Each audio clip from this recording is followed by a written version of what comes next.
Because the times. Woke up this morning thinking about Those summer days. best friend got caught up when I stayed in Douglasville. I'm doing something I felt by myself. Mama caused me drama and I wanted to leave a better blue.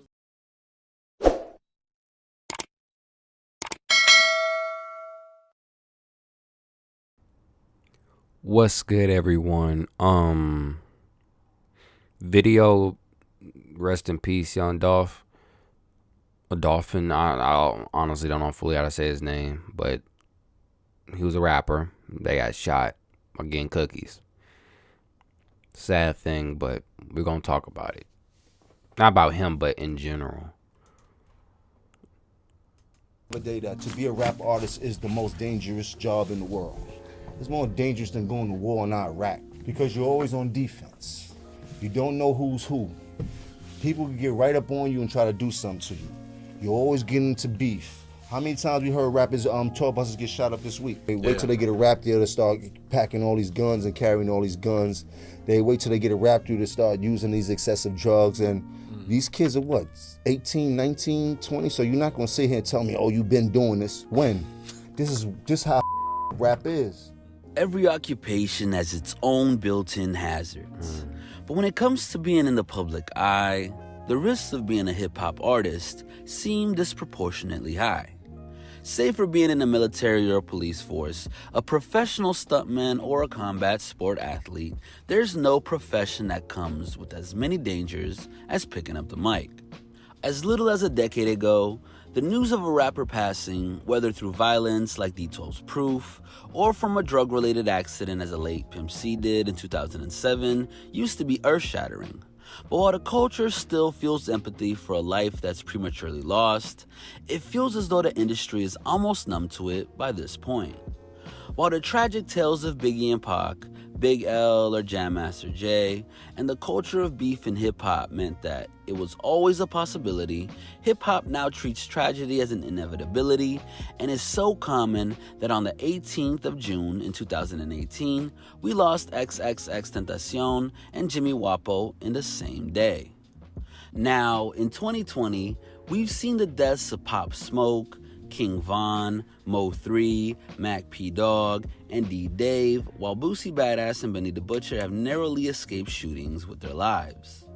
In years prior, we watched on as X, Juice WRLD, Nipsey Hussle, Lil Peep, Fredo Santana, and others were either murdered or overdosed on the same drug that have become so ingrained into the cultural imagery and lyricism.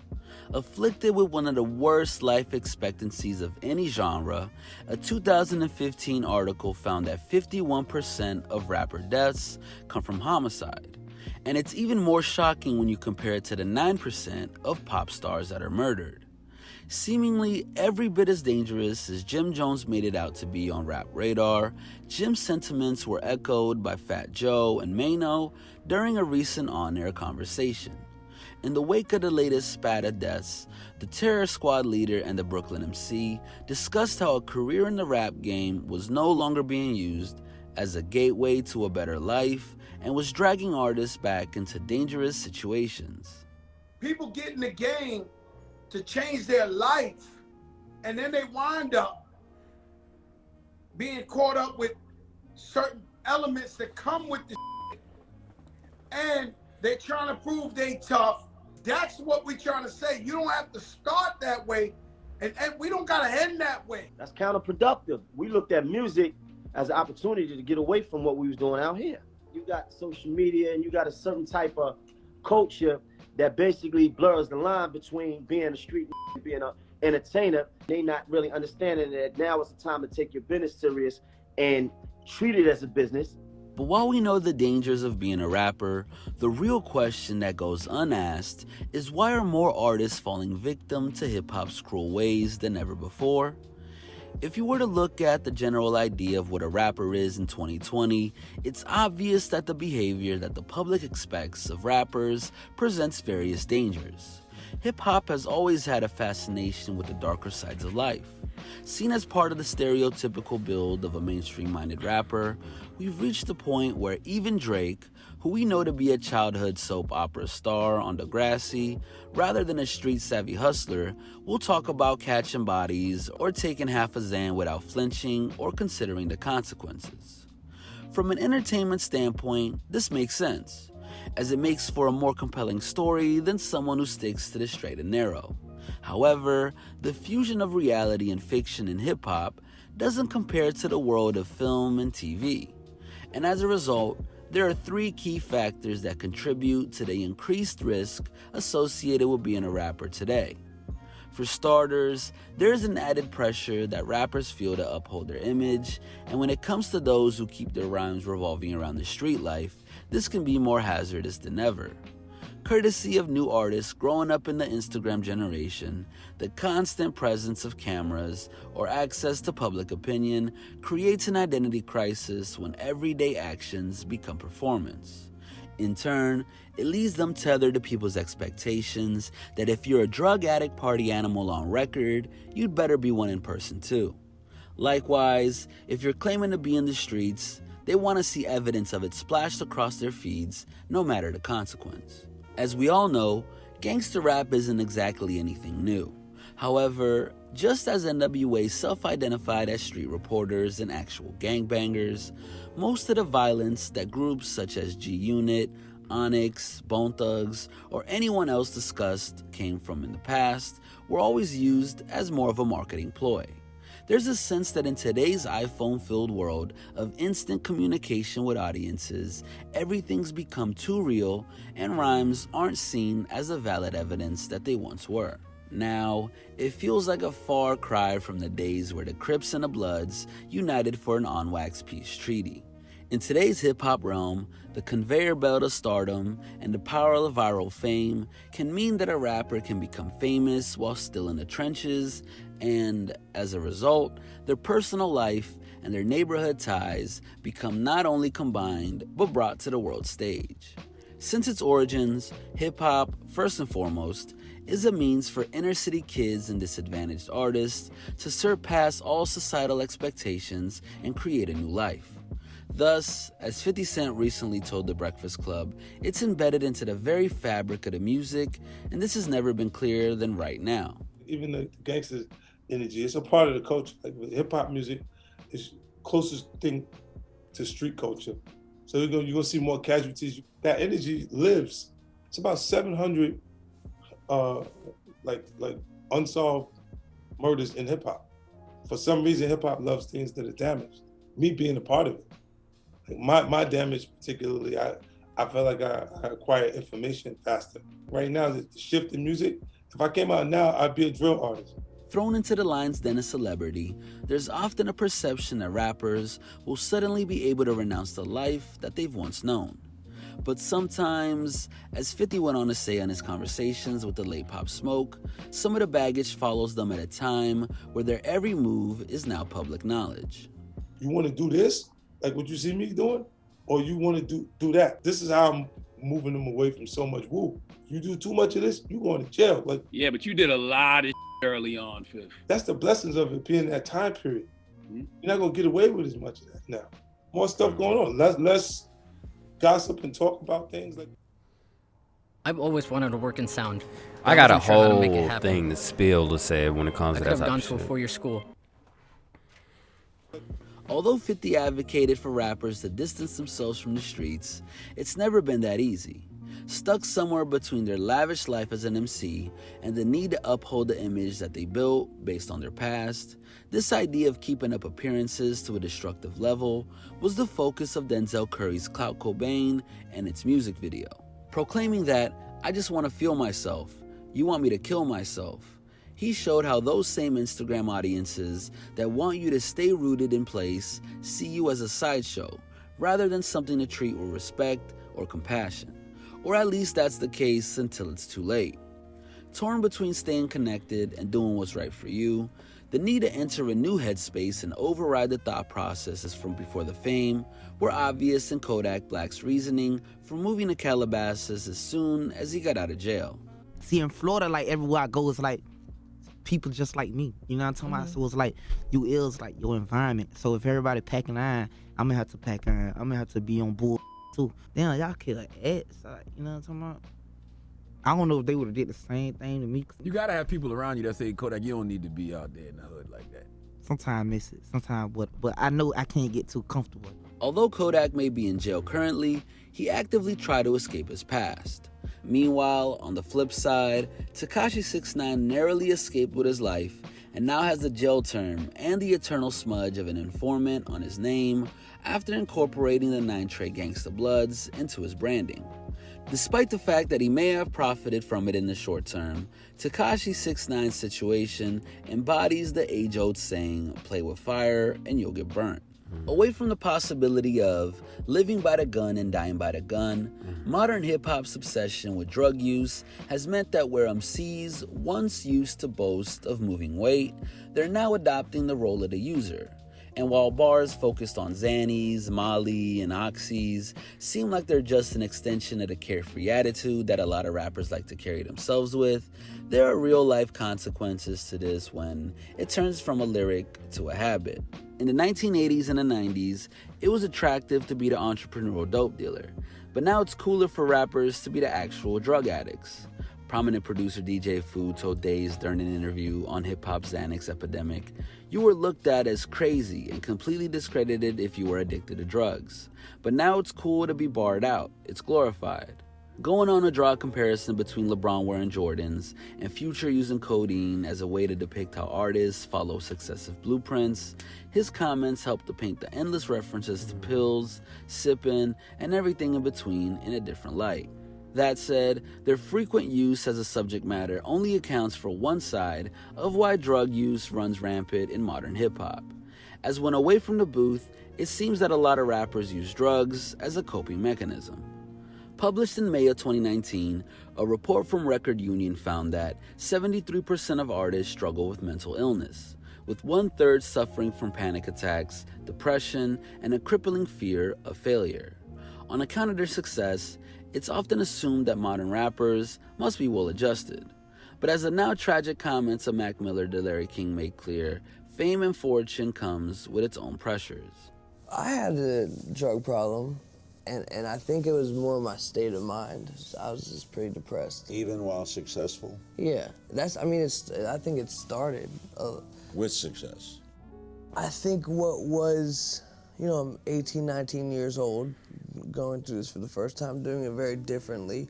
That moment in someone's life where they're trying to figure out who they are and what their identity is, it just gets magnified.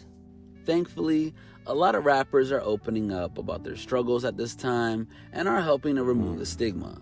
But based on everything that's come to light, it's inarguable that the modern world has resulted in a state of play where rappers have more ways to have their careers and lives sidetracked than at any other point in the genre's history.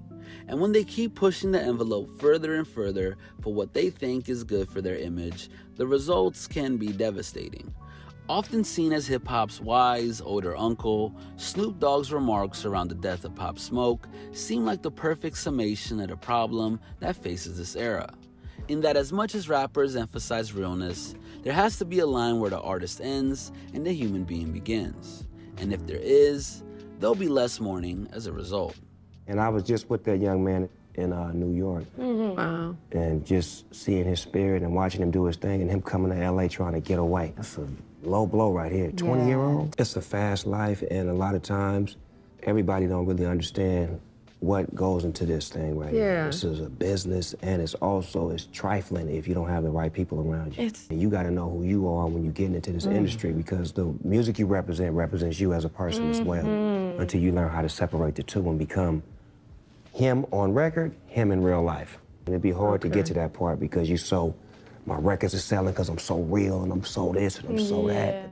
From Juice WRLD's prophetic claim that all legends fall in the making, and XXX accepting his death ahead of time, through to Lil Peep posting that when I die, you'll love me on his Instagram just hours before he passed on, dying young has become as entrenched into this generation's thought process as cars and chains were to others.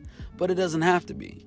Surely by this point, we've lost enough to the industry to realize, or be forced to realize, that we need to safeguard these young artists from the forces that are trying to drag them down, in too many cases, for good. In spite of Hunter College's Calvin Smiley telling The Guardian that record companies and fans know that when they're done, the next SoundCloud or Instagram rapper is behind them, it seems that what's needed is a genre-wide effort if this cycle is ever to be overturned. As when artists are allowed to grow into more than just personas, numbers, or follower counts, and allowed to let the realness slip, only then will a new Stop the Violence or anti-drug movement be able to get off the ground. Until then, we can sadly expect the murals and memorials to...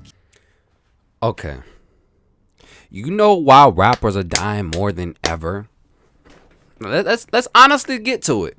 Because every single rapper from the 90s and even the 80s didn't fix themselves. They were the problem. Gangsta rap. Granted, gangsta rap, so, you know, over here in the South, even up there in the North, all these rappers rapped about shit they didn't realize. I feel like from Snoop Dogg all the way to ODB, all the way to T.I., they didn't realize what they were saying. They thought they were saying one thing, but they don't understand the influence of what, yeah, I'm a real nigga. Not ODB. I ain't gonna really say ODB. Well, kind of, because he said some crazy shit. Let's say, fuck, Chicago, like, Illinois, like, all that shit, like, Future. Let's get into Future. Like, people like that. It's a lot of older rappers that started to change their ways, becoming, oh, I'm the holier than thou, and this and that and this and that. But long before, I could pull up songs after songs. We don't love these hoes. Man, we smoke on this. Man, shoot that nigga. We talk that shit. Man, I made 1500s on some bricks. Man, fuck her up. I'm that shit. Man, fuck my up baby mama. Now she's the bitch. Like they rap about all this shit. And it's not their fault. It's not Snoop Dogg's fault. It's not none of these. It's their fault to a degree. It's the white record label's fault. Because they was like, ooh, we like this death and destruction. We don't have to kill. Us clan members don't have to kill y'all. Y'all kill yourselves. Let's throw this bad, toxic music out. Drug addicted music out. Fucking music out. Smoking, shooting, killing music out. And everybody's going to be like that. That's why we have a whole fucking generation nowadays that want to be a fucking rapper and think doing some mediocre rap is some fucking rapping. What the fuck is that, bro? Nigga. Last night, I opened up a brand new fucking composition book. I've been writing lyrics all night. I've been writing lyrics all fucking night. Y'all see this? Write lyrics all night. All this, I wrote all night. And it's hard for me to write lyrics. I took my time and sit my ass down. No drinking. No smoking. Sat my ass down. Humbled myself because I know I love music. Put my beat on with these big ass loud speakers and wrote my music down.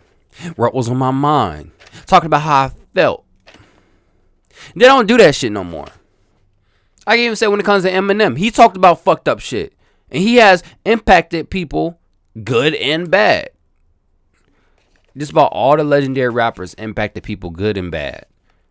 But the problem is, like Willie D said, a lot of people interpret it the wrong way. Because they only heard, I make big money. I drive fancy cars. Everybody knows you. It's like you're a movie star.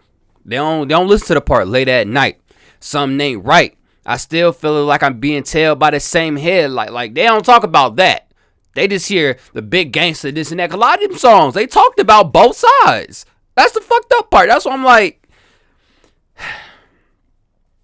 I wish people was a lot more educated. That's all it is. People are less educated younger. People are ignorant because they never had shit. And I can't relate. I can relate too. I don't have shit like that. I ain't rich, but I'm mentally there. where I'm not gonna be ignorant towards my music. Music affect how many kids? How many kids you think killed someone to 50 Cent music? How many kids you think OD'd to Future music? Go down the list of artists. Think about it. I know a lot of those older artists, them OGs and everything in the art game, in the rap game, they trying to fix what they fucked up, made in the back. It's like the war on drugs, like all them big time drug dealers, and even the Crips in the gang. You know, the Crip, no, I forgot his name, but all the older the when it comes to gangs, the OGs, they realized they was doing the wrong thing. They wanted to do something one way, but it ended up turning left because the OGs left and the youngings had drugs, they had money, they had everything they wanted.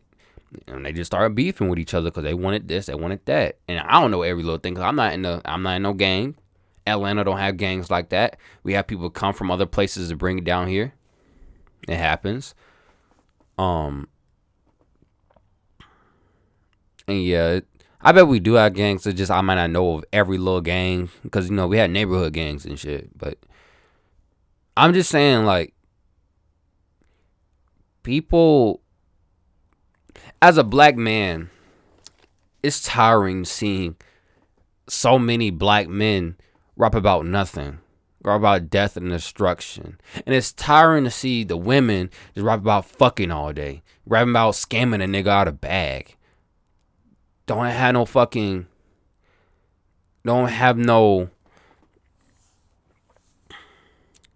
nothing good about themselves they could talk about. They can't talk about buy me lunch, take me out, let's go to the library, read books and do everything else, and then do that, and then do this, and then do this. Talk about love. Rap about love. We don't talk about love no more. We talking about fucking, smoking, and killing. That's all we talk about. No love. No happiness, no successful shit. Not business, because when you start talking about, yeah, I did that shit be like repetitive. I ain't talking about like, yeah, I'm a businessman. I don't need to hear all that all the time. That kind of gets repetitive for me personally. But simply just having love and happiness. Talk about positivity. Talk about changing shit. A lot of people say these Black Lives Matter, but listen to the same shit that got some nigga killed. How? It's just the ignorance in our community, in my community. And I hate that shit. I hate it with a fucking passion. I hate the nigga mentality with people. Because there's so many black people with a nigga mentality, and it's tiring. It's really tiring. I get tired of it. That's why I make my music, chase my dreams. All my brothers, all my sisters, they do their thing. I'm not hating on no one. I'm just saying you have to look at yourself and say, how many people die listening to my music? I don't want people to die listening to my music. I want my music to give life, bring happiness, bring food of thought. But that's just me. So I'm that type of person. I believe in life. I don't believe in speaking death upon everybody. That's not how life should be. That's the problem with the world as it is. We all hating on everybody. Always want to cancel everybody. Always want to do everything so mean. Everybody's so mad all the fucking time. No one never want to be happy, positive. They rap about all this shit and end up in jail. You smell that? That's my fresh air. In jail, you don't get to breathe fresh air like that. Unless you go outside, and you barely go outside. Breathe fresh air when you want to. I could walk out here and go ahead and go to the bathroom when I want to. I'm hungry. I might just eat this Pop-Tart when I get done talking to y'all if I want to. I don't feel like wearing these headphones. I want to put my LA hat on because I have the freedom to do that. If you go to jail, you don't have shit. You're a statistic. You're a fucking slave. And it's sad because niggas my age, people my age, I'm calling niggas because, like, it's hard. Like, I don't mean to call them niggas, but it's like, it's just the nigga shit. I just hate it. I hate it with a passion. Dudes getting shot in their own hometowns. Why? Why can't you go up to that dude and ask, hey, can you help me out? Let's do something. Let's do some business. The first thing you want to do is kill someone because you wish you could be where they at. That's nigga shit to me. I don't get it. I just don't get it. I get tired. I get tired sometimes seeing another rapper dead. You know how many rappers died in November now? A lot of rappers died in November. My birthday's tomorrow.